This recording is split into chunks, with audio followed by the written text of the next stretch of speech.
I made a lot of these videos early in the morning for the last like 5 or 6 videos, so I apologize for any mistakes I make, including the lining up of this. But anyway, so we go on to talk about the different empires and how they fit together. I found a perfect map for it. I found several different maps. I think I'm just going to share this one with you today. I was going to show you the symbol of Thai and how that goes into it. But anyway, so we go on, and as you can see, you have the 2112 is when you have your Girian invasion. This is BCE. 2200 is when you have the Amorites. 1595 you have the Hittites sacking Babylon. 1200 you have Armenians, or Arameans, excuse me. 1159 you have BCE, of course, you have Elamite invasion. 750 BCE Chaldean invasion. 613 BCE you have Medes. Now, if you look at the timelines, and notice that it's important to note that Camarade's code was in 2300. And if you compare that to when Sargon was, he was before that. So I've seen different dates on different timelines where Hammurabi was actually earlier than that. But it's, it doesn't matter. But I'm gonna put him at 2,300. Okay, then you had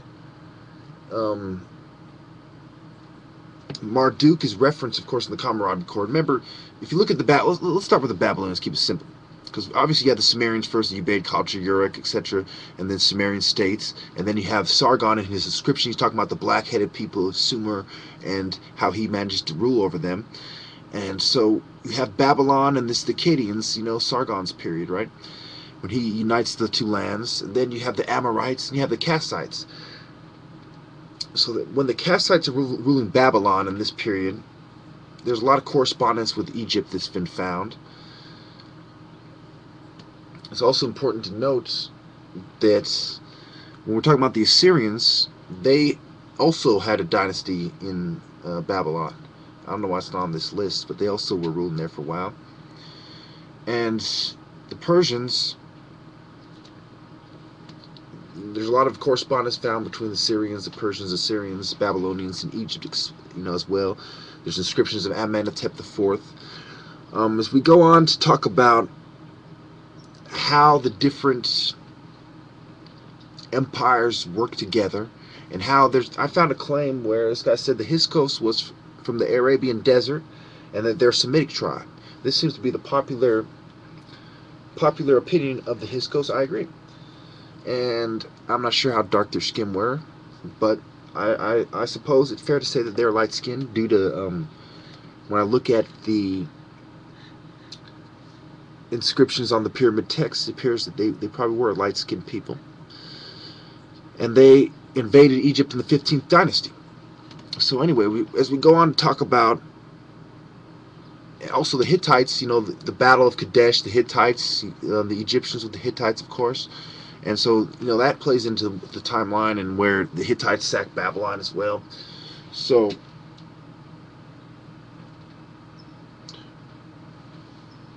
remember that not only are these people in another place, there's correspondence between that place. There's art evidence, there's etymological evidence, there's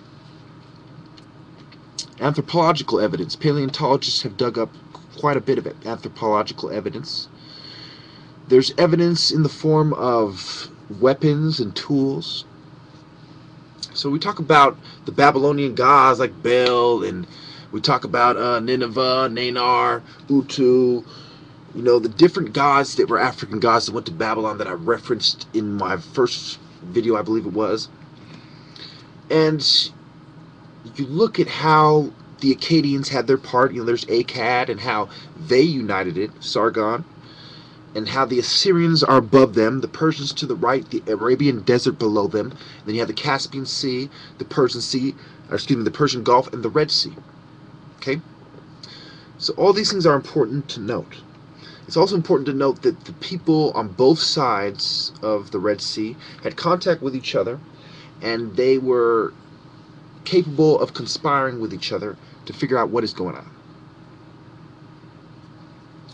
So as you have the different dynasties and the different empires, the Persian dynasty, for example, you have Darius, Xerxes, Artaxerxes. Okay, they have a great empire. They clash with the Greeks. You know that movie they made about it, where they have 300, where they exaggerated. They didn't exaggerate the part about the guy running to warn the people. There was a guy who actually ran that distance, and there was a battle like that, and the people were slaughtered, but it wasn't as glorious as they would have you believe. But anyway,